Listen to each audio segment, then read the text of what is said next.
Thank you very much. This is a very exciting project. We're going to do something that will go rapidly, relatively inexpensively, and we'll make it better than it ever was, frankly. It'll be something that people are going to be very proud of.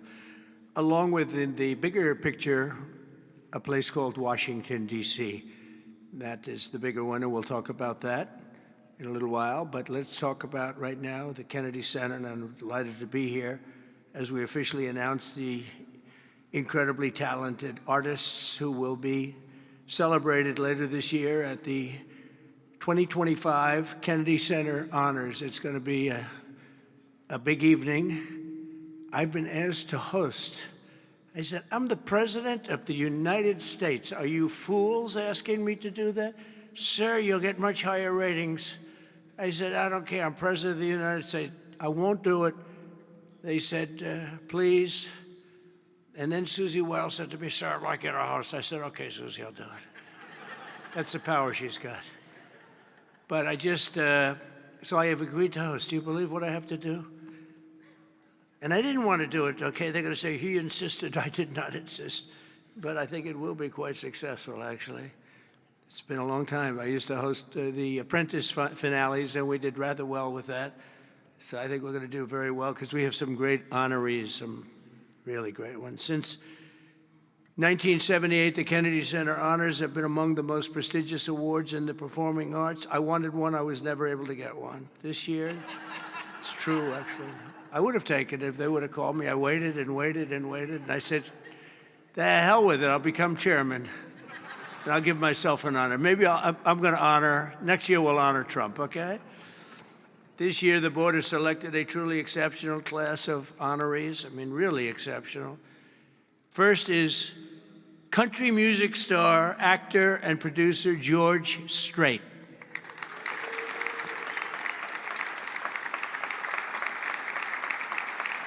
Great.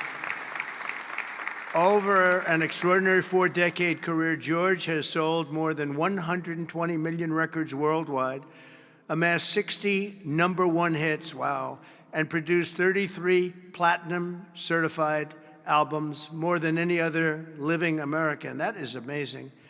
He's believed by millions of people to just be as good as you can get, and he's beloved by hundreds of millions of people all over the world. He's really something, and they call him the king of country, and we know him very well, George Strait. Okay. Please. Oh, it looks nice. You're a good-looking guy. I hope he still looks like that. Second is actor, singer, philanthropist, and star of the Broadway stage. One of my favorite talents. I think he's one of the greatest talents I've ever actually seen. I've always said, and just so we don't get in trouble, I'll say among the greatest artists in the world are the Broadway London actors back and forth. That's all they want to do is they want to do Broadway and they want to do London. They want to do 8 shows a week, including matinee on Wednesday. And if you said make a movie, they can't even think about it. If you say go on television, they don't want to. All they want to do is be on the stage, the live stage, and it's amazing. But I've always said they're the most talented people. And this man may be the most of all. Michael Crawford is being honored.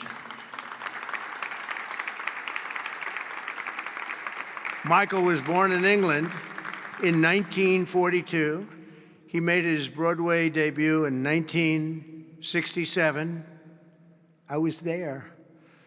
I shouldn't say that, but I was there. Seems like a long time ago. And he became an international sensation in the 1980s for his original portrayal of the Phantom of the Opera, one of the greatest ever, ever, ever, ever. You don't see him like that very often.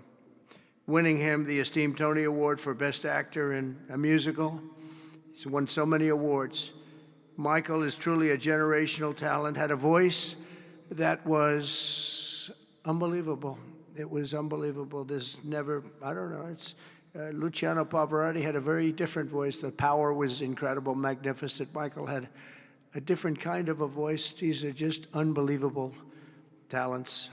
But Michael is very special and one of the greatest roles in the history of Broadway, and nobody did it like him.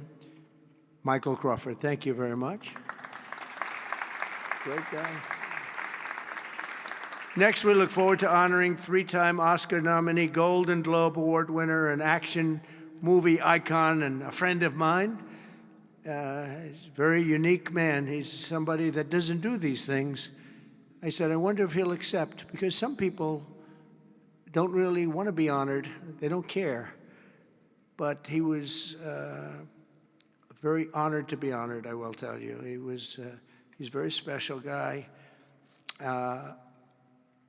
A real talent, never been given the credit for the talent. There was nobody else could have done the roles that he did like he did. I'm not even close, and they've tried, and they didn't work out too well. His name is Sylvester Stallone.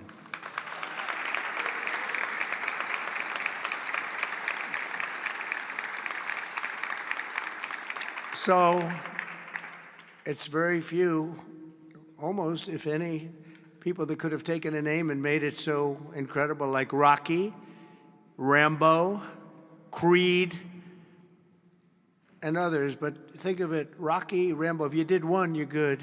You do two. And I'll never forget, I was a young guy, and I went to see a thing called Rambo, and it had just come out. I didn't know anything about it, but I was in a movie theater, like we used to go to movie theaters a lot. And I said, this movie is phenomenal. What the heck?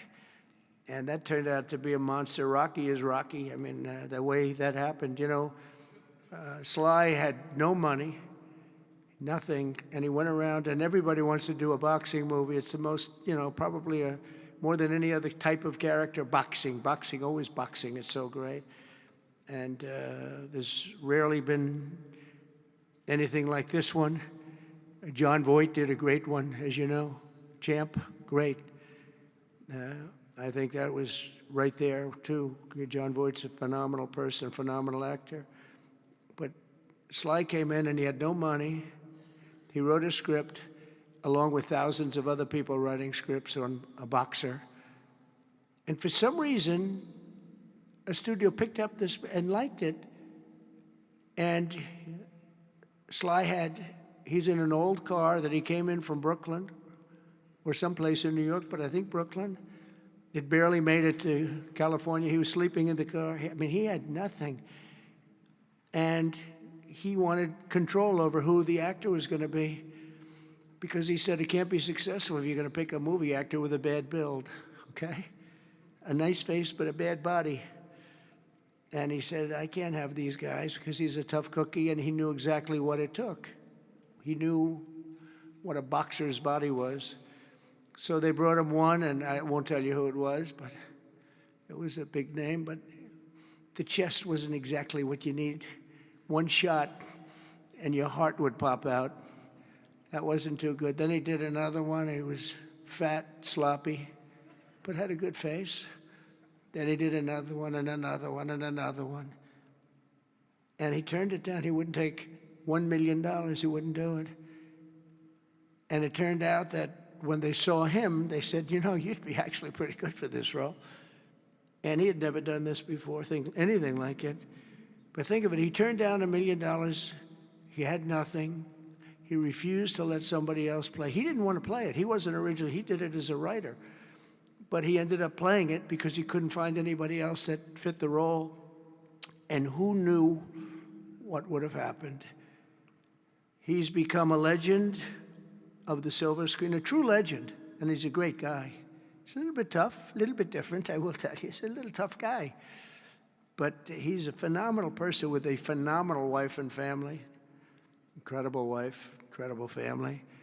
His films grossing more than $7.5 billion, which is either a record or very close to it. I can't imagine anybody doing more. If you add up Rambo and Rocky and these others, I can't imagine anybody doing much more.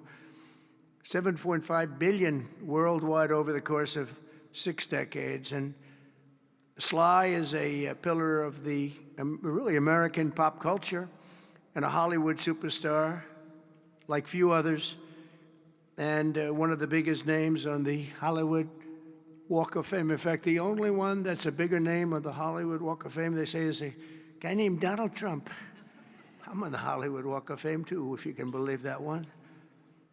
But he's amazing. He's really amazing. And he's actually a great actor. Fourth will be together celebrating one of the most revered singers of the American disco era, Gloria Gaynor. Best known for her chart-topping 1978 hit, I Will Survive, Gloria won the 1980 Grammy for Best Disco Recording, and her song was inducted into the National Recording Registry in 2016. 4 decades later, Gloria won a second Grammy in 2020 for her gospel album, Testimony, which is incredible. Truly a historic achievement. Not only in terms of the years that have gone by to be great that long, but to have the two top of anything in that span of time, and with that kind of period between, is pretty amazing. But I will say that I Will Survive is an unbelievable song.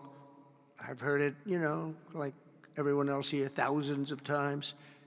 And it's one of those few that get better every time you hear it. And nobody can sing it like her.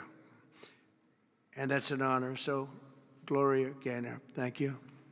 Thank you very much. And finally, we'll be honoring one of the greatest rock bands of all time, Kiss.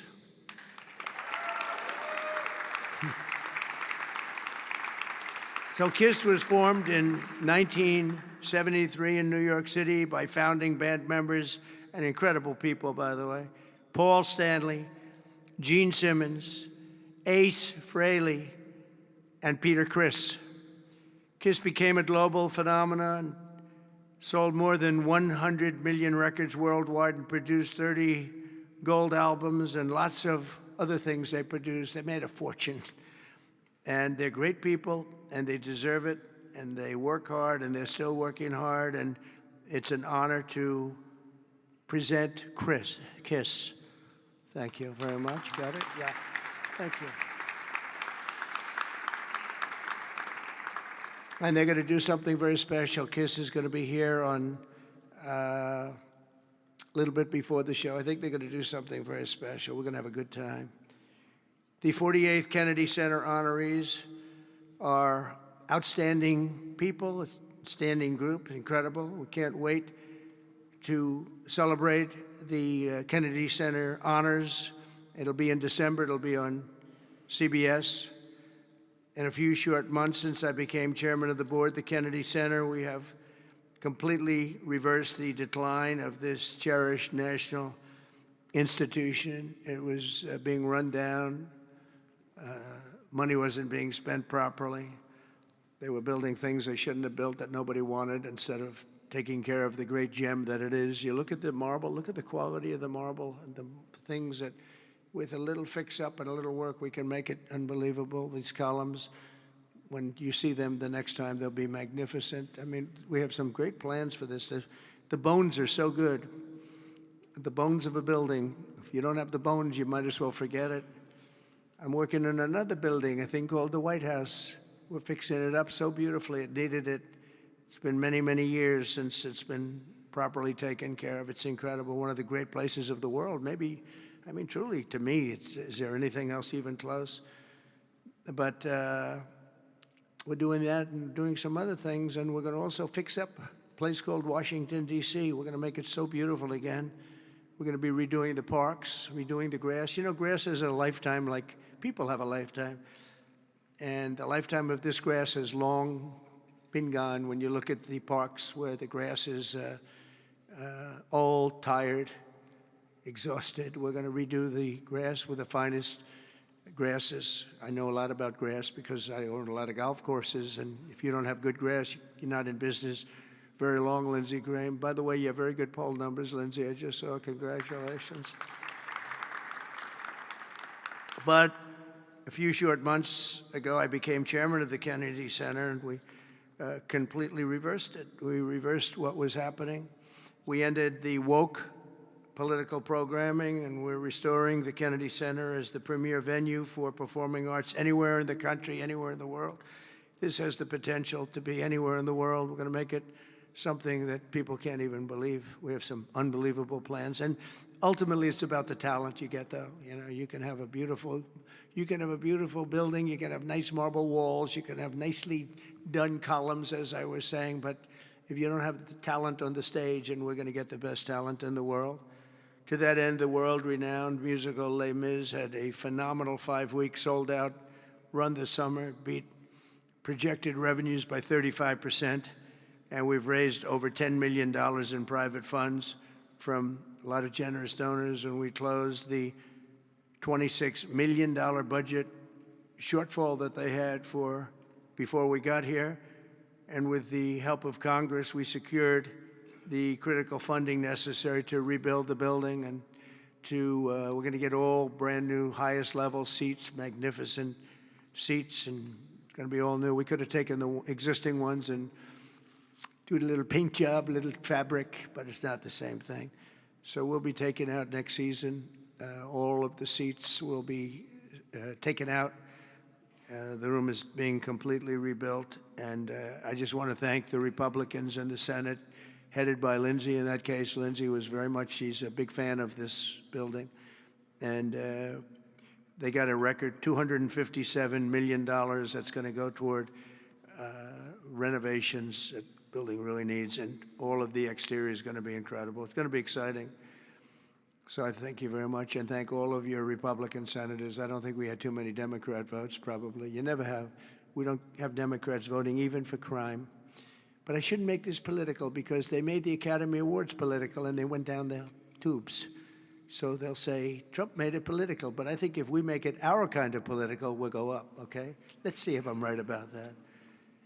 But I want to thank the executive director for an incredible job. He's done great. He's been with me for just about the beginning, and everything he's touched has been good. He was on high intelligence. He worked in low intelligence and high intelligence. He did better with the high intelligent people, but he's been fantastic. He's the executive director, Rick Grinnell, for his work. Thank you very much, Rick. Unbelievable job.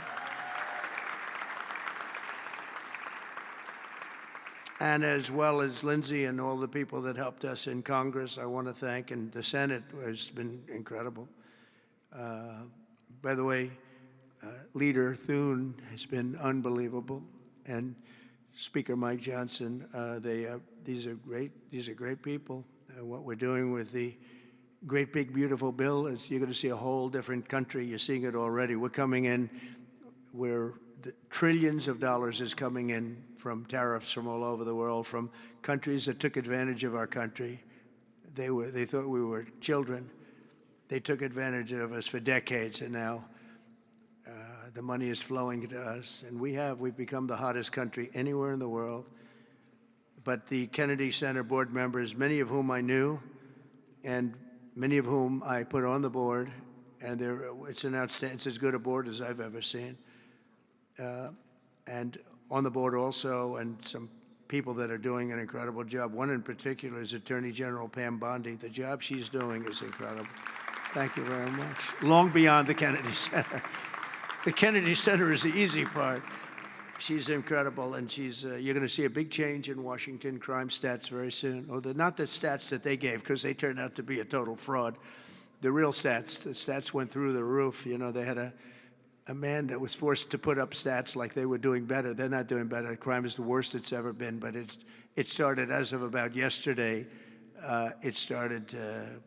You see a big change, and people are feeling safe already. I've had so many calls, thank you, sir, thank you.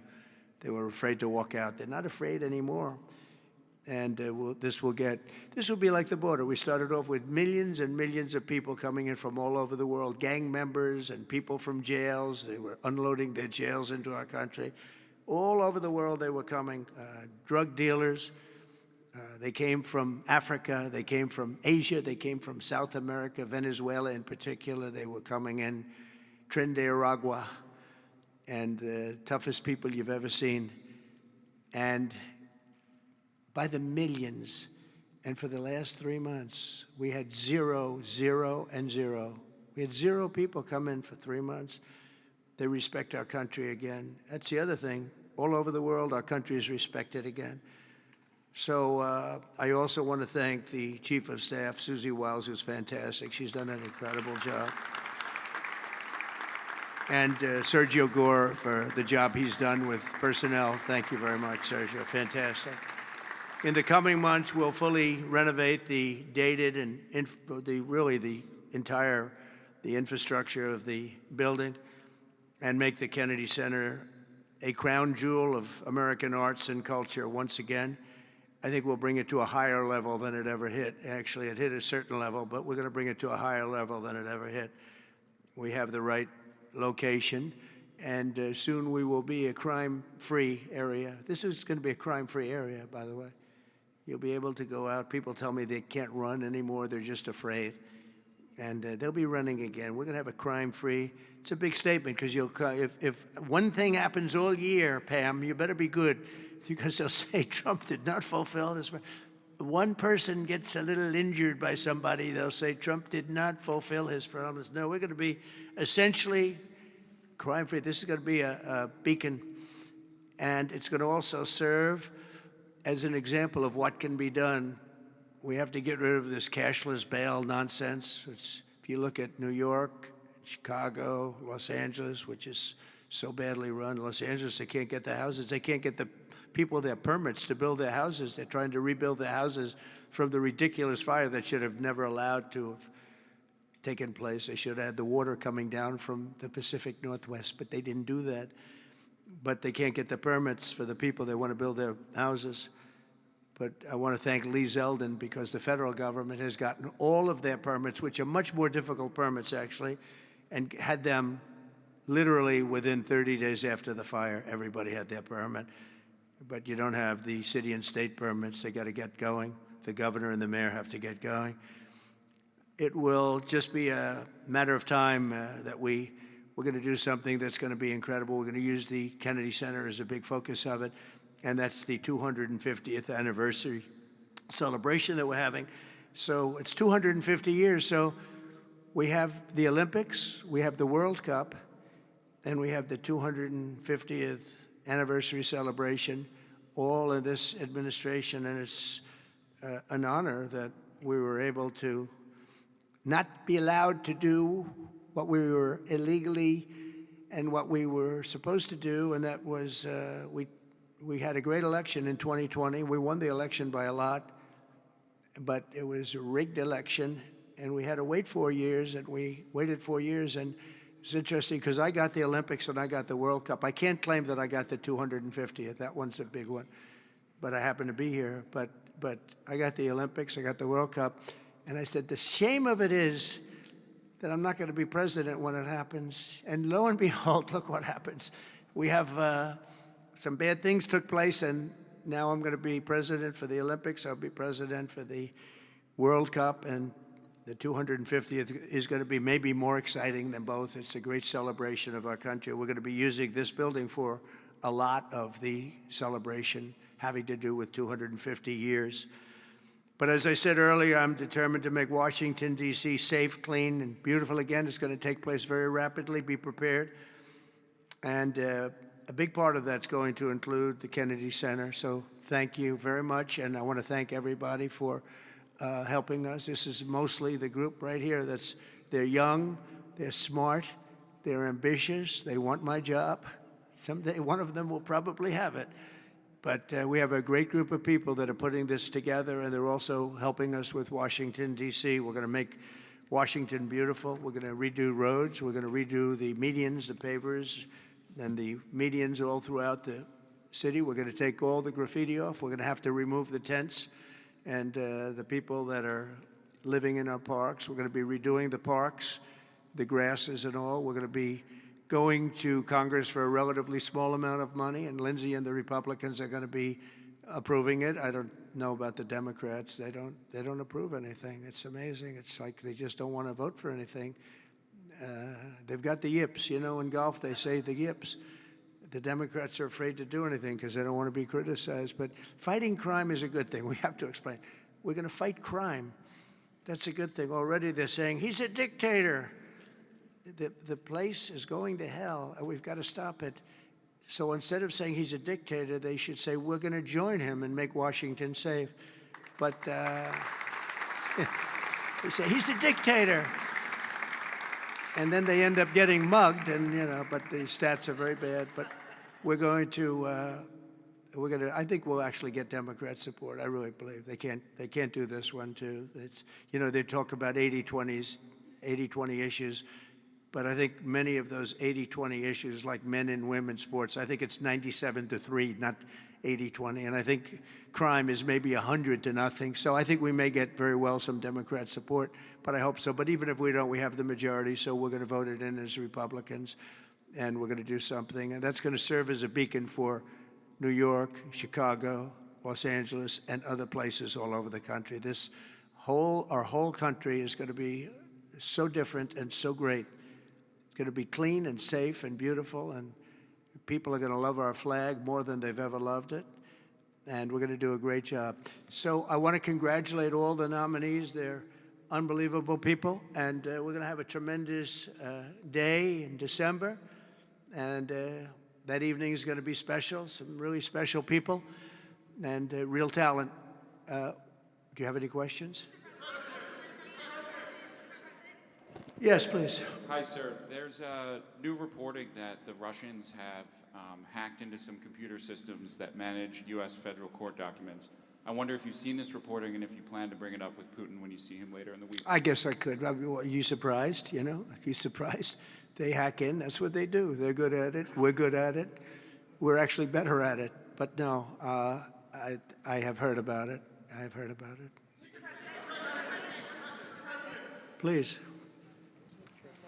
Thank you, Mr. President. You mentioned congressional Democrats. You have not yet met with Democratic leadership, but there's a funding deadline at the end of September. Do you plan to meet with Leader Schumer and Leader Jeffries to discuss that situation? Well, I will, I guess, but it's almost a waste of time to meet because they never approve anything.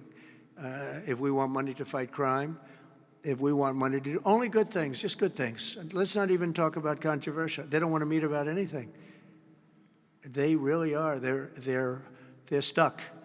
They don't know what to do. They have probably more, I would say more than half are sane, but they are led by insane people. And the kind of things that they're pushing are not something. We have a communist running for the mayor of New York, and I wish him well. I may have to deal with him. I mean, it's not even conceivable. It's not even conceivable that could happen. And maybe he won't win, but he won the primaries by quite a bit. Shockingly, he won the primaries. So, and you see some of the people supporting him that truly don't believe what he's espousing. So, I mean, we will meet, but nothing's going to come out of the meeting. But here's the advantage we have is that we just passed a great, big, beautiful bill that had all the biggest tax cuts in history. No tax on tips, no tax on Social Security. Think of it. Think of that for the seniors. No tax on overtime. And all sorts of things. You go out, buy a car, you can deduct the interest payment. If you borrow money, you can deduct the interest payment from your taxes.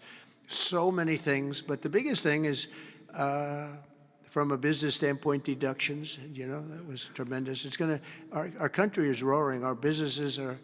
You're going to see some numbers in 12 months when these factories are open. We're opening up factories all over the world, all over the country. But that's all spreading to. I think we're spreading the wealth all over the world, if you want to know the truth.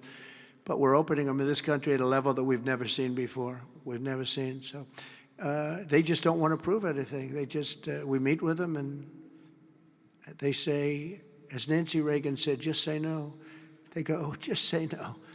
They're afraid to approve anything. If we say, we want to stop crime in this country, or as an example, bail, we want to make it so that people, if they murder somebody, they're in jail. They don't get out on no bail. They say, we don't want that. We want people to murder somebody and they immediately are released and they go out and murder somebody else. It's a big problem, a tremendous problem. By the way, we're going to go for statutes in D.C. and then ultimately for the rest of the country where that's not going to be allowed. Because it was when they did the cashless bail thing that the numbers really started going up. In this city, in New York, in Chicago, in Los Angeles, no matter where they have it, the numbers went through the roof. So we're going to meet with them, of course. I'd like to meet with them. We're going to tell them all these good things, and they're going to tell us no. And then we're going to go out and we're going to vote it in by the Republicans, because I don't believe that anybody is capable of making a deal with these people. They have gone crazy. Go ahead.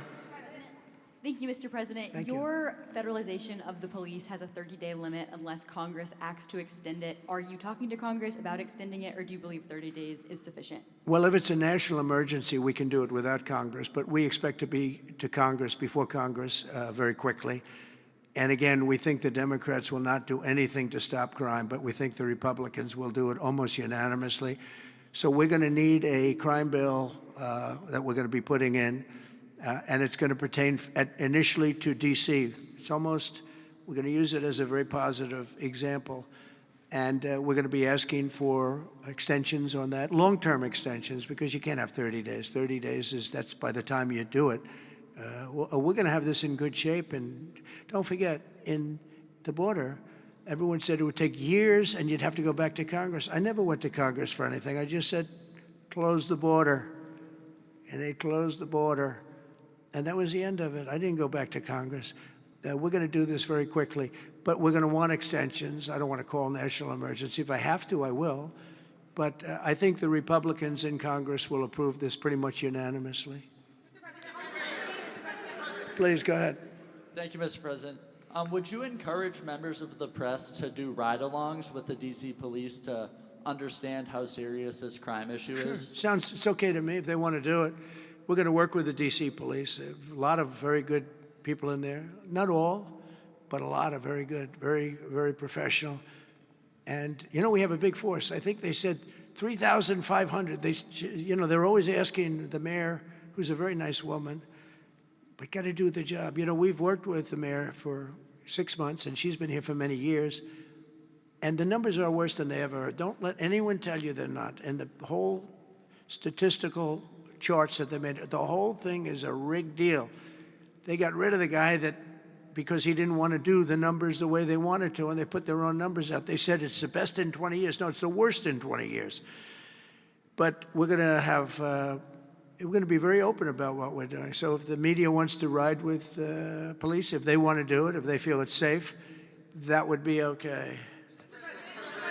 Yeah, please, go ahead.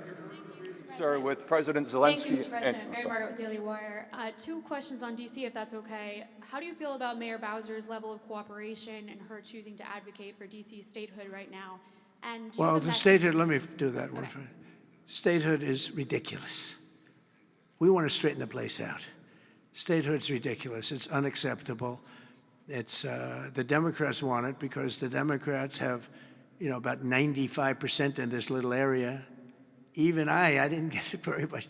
They want that. They want to pick up 2 senators, and it's not going to happen. It's not going to happen. And that's the least of the reasons why, by the way, but that's one of the reasons why. What we want to do is make Washington, D.C., the greatest, most beautiful, safest capital anywhere in the world, and that's going to happen. I mentioned the word bones before. The bones here, we have the greatest bones. When you look at that Supreme Court building, I think it's one of the most beautiful buildings. When you look at some of the buildings here, it's so magnificent, and everything's good, but it's just dirty and not properly maintained. It's not taken care of. Potholes in the roads. All of it's going to happen very quickly. We're going to seek a relatively small amount of money for fix-up, and we're going to put it out to bid. And we have great contractors here, great road builders, everything. And we're not ripping roads apart so they're closed for 4 years as they redo the concrete bases. And you don't need that. We need a beautiful topping by a very talented asphalt-type person, somebody that does the job. We go out, when I get contractors, I use great contractors. To me, a great contractor is very special, like a great surgeon, like a great teacher, like a great nurse. A great contractor is very important. We'll only use the best. And when you put a coat of asphalt on that top, 2 inches of asphalt, 3 inches of asphalt, it looks brand new. You take all the garbage off. They reseed it, as we call it, or different names, but they take the bad stuff off and they put the good stuff down. It takes not a long period of time. A matter of a few days, you'll have a beautiful, magnificent road. You fix up the curbs.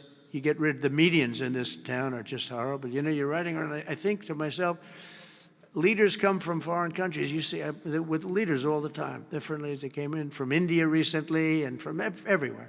They came in from a war that we just ended, Azerbaijan, and you know that, and Armenia. We just ended the war. The two leaders came in. One of them said, my country looks better. The roads are better than, you know, we were talking about it. I said, what do you think? He said, well, the roads are better in Armenia than they are in Washington, D.C. It's embarrassing. And I was asked at the last press conference, they said to me, how important is it? You're doing world peace. We're going to on Friday to Alaska, meeting with President Putin, Russia. How important it is that the capital is important? I said, very, very important. I told my father, said to me, when you see a restaurant and you want to go and you want to have dinner, and then you go up to the front door and it's dirty, turn around and go back because the kitchen's dirty. It's the same thing with the capital of the United States of America. If it's dirty and unsafe, it sets a bad tone for the rest of the world. So we're not going to do that. We're going to have this capital fixed up, safe, clean, and beautiful in a very short period of time. Go ahead, please. In the back? Yeah, please. Yes, Mr. President, how were your calls this morning with European leaders, and was it your call not to invite President Zelensky to your meeting with Putin? No, just the opposite. No. We had a very good call. He was on the call. President Zelensky was on the call. I would rate it a 10, you know, very, very friendly. I know the leaders because I was at NATO, as you know. I took it from 2% to 5%, 2% that wasn't paid, 5% that is paid, which is trillions of dollars in defense capability. No, it was always going to be, I was going to meet with President Putin, and then after that, I'm going to call the leaders and President Zelensky. I'm going to call President Zelensky, and then I'll call, probably in that order, the leaders. There's a very good chance that we're going to have a second meeting, which will be more productive than the first, because the first is I'm going to find out where we are and what we're doing. Again, this is Biden's war. This isn't my war. He got us into this thing. And it should have never happened. This war would have never happened if I were president. But it is what it is, and I'm here to fix it. And I'm here to stop 6,000, 7,000 people last week. 7,213 people last week were killed, mostly soldiers. But missiles being lobbed into towns don't exactly help either, but mostly soldiers. And Ukrainian and Russian. They're not American soldiers, but you know, if we can save a lot of lives, it would be a great thing. I've stopped 5 wars in the last 6 months, and on top of that, we wiped out the nuclear capability of Iran, obliterated it. It's turned out to be a correct word, by the way, because you know some of the press said, well, maybe it wasn't obliteration. It was obliteration, and we're going to meet with. I would say the second meeting, if the first one goes okay, we'll have a quick second one. I would like to do it almost immediately, and we'll have a quick second meeting between President Putin and President Zelensky and myself, if they'd like to have me there. And that would be a meeting where maybe it could be absolutely work. But the first meeting will not work that out. Certain great things can be gained in the first. It's going to be a very important meeting, but it's setting the table for the second meeting. I think the second meeting, if the second meeting takes place, now there may be no second meeting, because if I feel that it's not appropriate to have it because I didn't get the answers that we have to have, then we're not going to have a second meeting. Thank you, sir. Thank you, sir. I didn't ask you. Go ahead, please, Redress. I just wanted to ask you, thank you, Mr. President. How involved were you in the selection process of these honorees? I would say I was about 98% involved. No, they all went through me.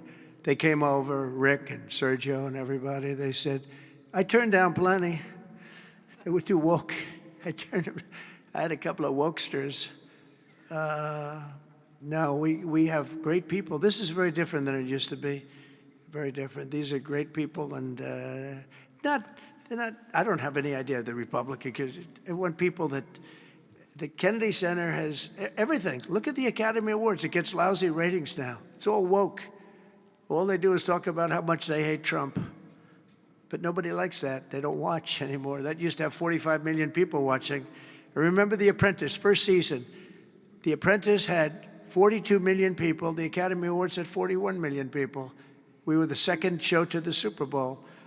But since then, the Academy Awards have gone down to, I think they've gone down to numbers that are like a regular show because it went woke. We're not doing it for that reason. We're doing it because we want the great talent. But these are great people. So I was just a very long answer, but I was very involved.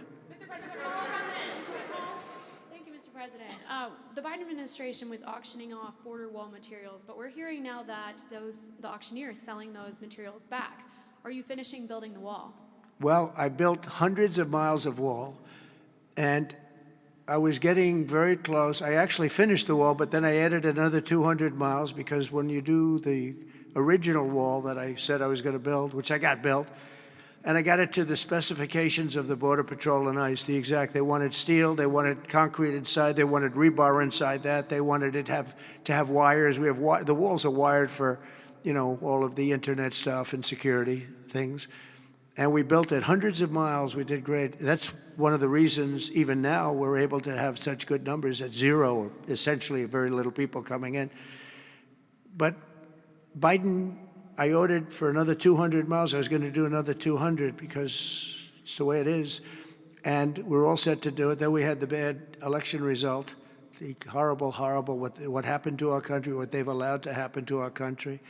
And we are taking now that wall back. They sold the wall. Now, this is expensive stuff. Hardened steel, very expensive.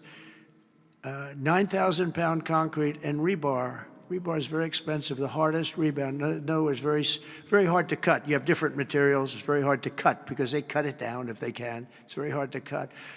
And Biden sold it for pennies on the dollar, 3 cents on the dollar, 4 cents on the dollar. He sold it. And I said, these guys really don't want it. That was when I first realized, when I saw the wall was being put up, because we could have finished the rest of the wall in about 4 weeks, anywhere from 3 to 4 weeks. It was all set to go. It was laying down, ready to be put up. The foundations were, and they took over, and they said, we're going to sell the wall. And they sold it, as you know, for pennies on the dollar. Well, Pam Bondi's been working very hard on suing that company, and I think they reached a settlement where we're taking the wall back. But they stole the wall from us. That wall is so expensive to build, and we had it, as you know, hundreds of miles of it, and they came along and they basically sold it for scrap. And what a shame that is. But that was when I first realized that these people actually want to have open borders.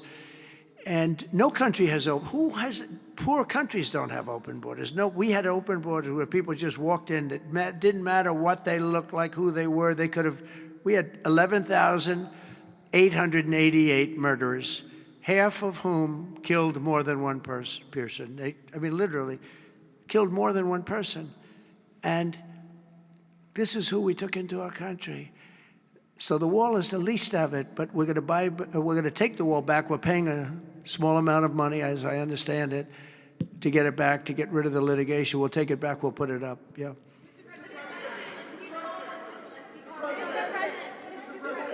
Go ahead in the back, please. I want to take it back to the Kennedy Center, if I can, just for a second, Mr. President. Sure. From what I understand, the Les Mis show exceeded everyone's expectations. Attendance, revenue, across the board. Great. Do you anticipate future shows to basically do the same? I like that guy. Now, that's called a question, okay? And he's a great reporter, actually. Thank you very much. I appreciate it. Yeah, it did great. Les Mis did great, broke records, and was sold out and beautiful. And we anticipate a lot of that happening. There's a thirst for it. And especially when the crime is knocked out. When we knock out crime, some people probably stay away from places like restaurants and other things. It ruins your whole fabric. It ruins your country.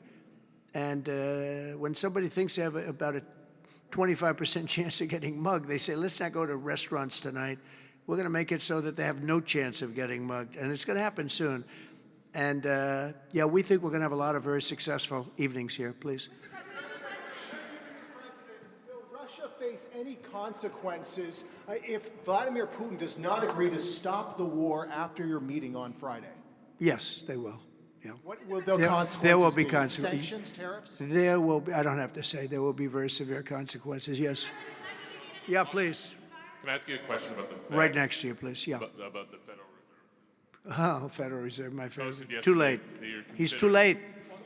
You're considering suing Jay Powell. Can you update us on your thinking about that and tell us where you are in your search for a new chair? Well, he took a building that could have been painted and fixed, like we're going to fix this building for very little money. And that was in better shape. He took a building and what they did to that building, they built a basement under the building. It didn't have a basement. This is simple to understand. The building is right next to a thing called the Potomac River, the beautiful Potomac River. That means lots of water. And the water is right under the building. And they decide to build a basement under the building in the Potomac River. So in order to do that, you need the biggest pumps that God ever created.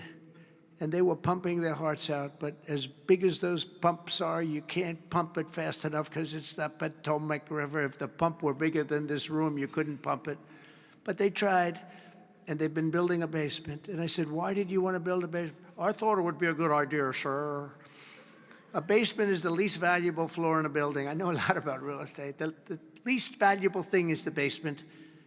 And you don't build a basement under a building that is 2 feet above the river that's right next door. You know, it's right near the river. People don't realize the river's right out their window. And that's the beginning.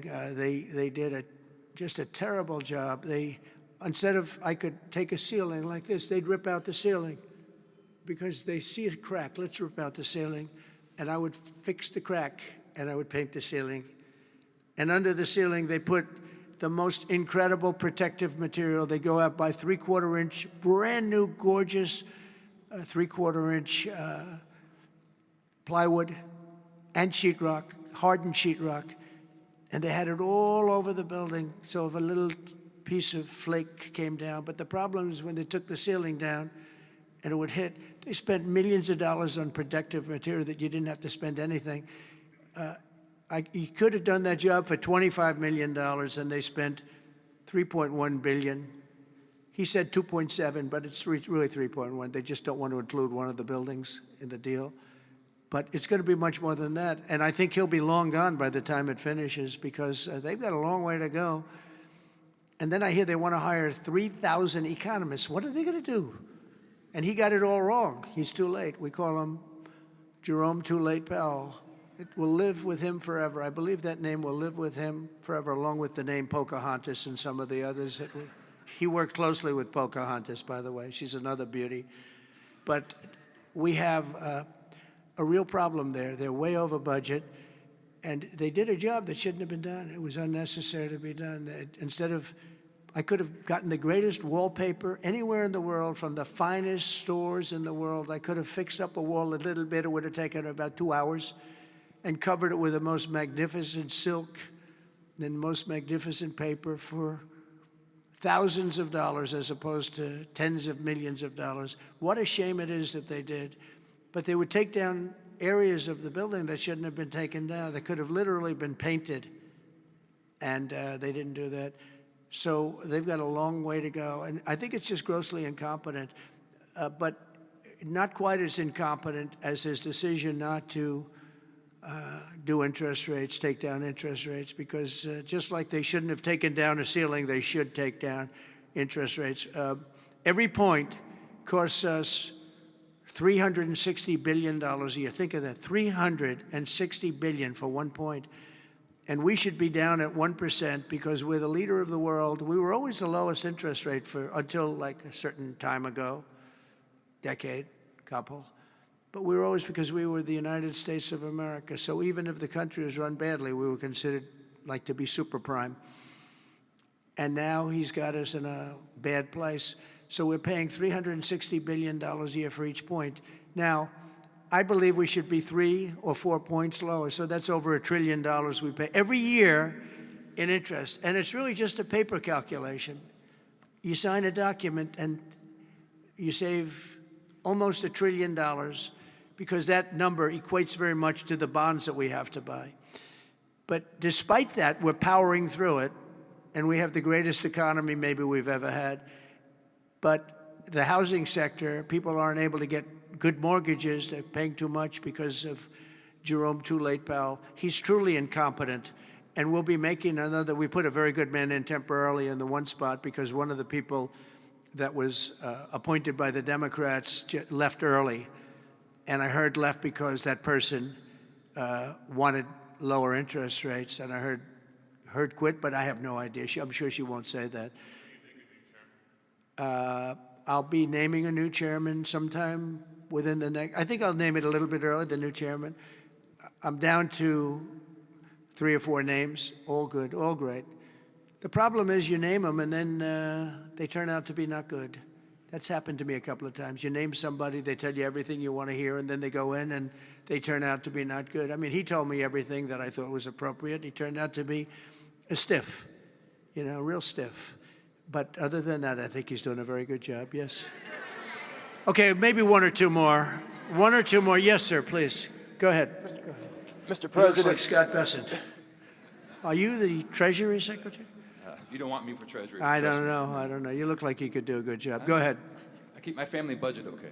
Sir, when you meet with Vladimir Putin Friday in Alaska, Yeah. do you believe you can convince him to stop targeting civilians in Ukraine? Well, I'll tell you what. I've had that conversation with him. I've had a lot of good conversations with him. Then I go home and I see that a rocket hit a nursing home or a rocket hit an apartment building and people are laying dead in the street. So I guess the answer to that is no, because I've had this conversation. I want to end the war.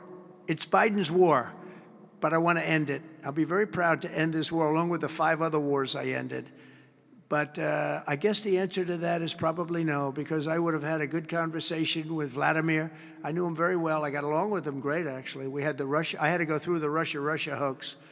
And it was actually, it was a strain on the relationship. I actually told him, I said, you know, they got this phony investigation going on, Russia, totally phony, created by Adam Schiff, Shifty Schiff, and Hillary Clinton and the whole group of them.